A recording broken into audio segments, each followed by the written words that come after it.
It's good to see you guys. We're excited to talk about this series. Anthony, how excited are you to finally bring MCU back to everyone's houses? Very excited now. I mean, I think, this show, the work that, we were able to do, I think is going to change the game as far as what we know as television. I think we're going to do to TV what The Wire and Game of Thrones did to TV.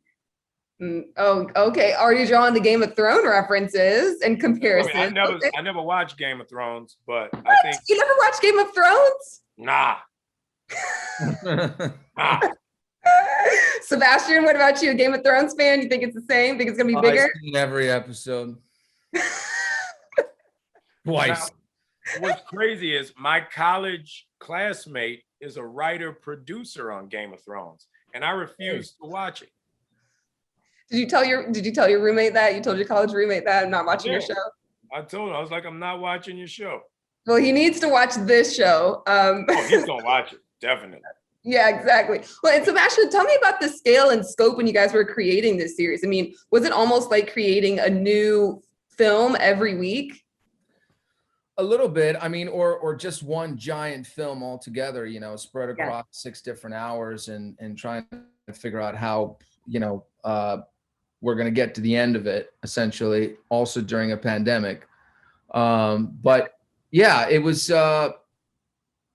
familiar and then different at the same time. I mean, tone-wise, action-wise, it was very much like the movies. And then suddenly we had a lot of these scenes that, where we were getting to know these characters a lot better. So, yeah.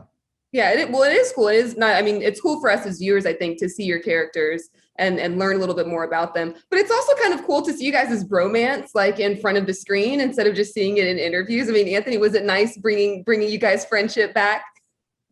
Oh, it was. I mean, it's always one of those things to where, we work, our characters work really well on screen together.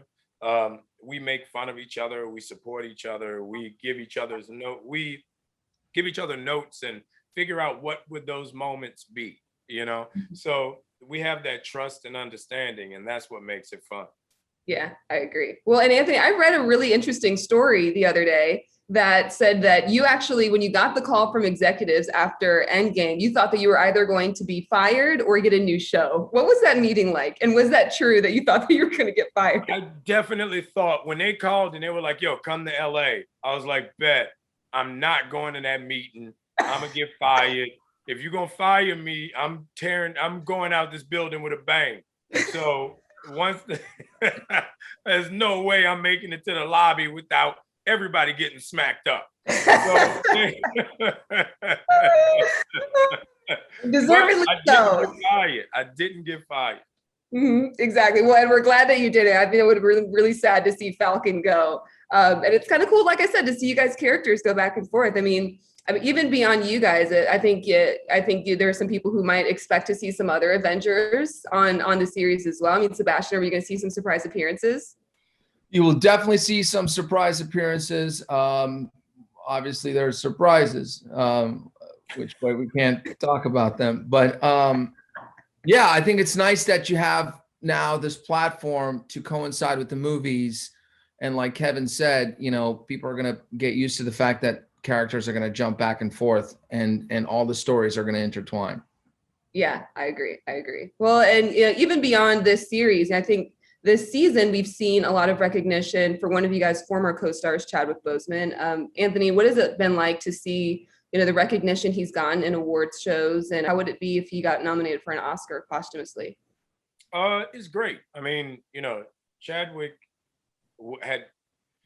was always a wonderful human being and a great person. I feel like what he did with Black Panther will never be, questioned or in any way, shape, or form tarnished because of the great human being that he was. Mm-hmm. So I'm glad that he's getting his just due. It's sad that things like that have to happen for you to be acknowledged.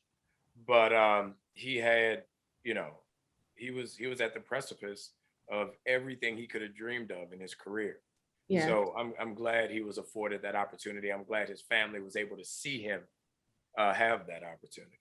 Yeah, I agree. Now, beyond Chadwick, I know that you guys are working on some really cool projects. Sebastian, I know that there are some rumors that you may be the next Luke Skywalker. Can you put those rumors to rest? What can you tell us? In the words of Chris Evans, news to me. I don't know. There's been some fan art that's like digitally put you like on a poster that like Luke Skywalker underneath. A lot of people are committed to wanting you to do this. It's honestly, it would be such an honor to even be considered. You know, Mark Hamill, who I've always been a fan of, and God bless him. I think I think whether he's wanted to or not, he's definitely been very kind to all these theories and stuff, and it's nice, but I honestly have no idea. You know, it's not. Yeah, no clue. We'll continue to hold our collective breaths then and see hopefully that you'll be able I have faith in you. You would be a great Luke Skywalker. See, Anthony agrees, Sebastian. We've already got some people on deck. We've already got some go down that road. Ain't no way back, man. Exactly. So if you Luke Skywalker, that mean I'm gonna be Lando. Look at it, bringing the whole family in.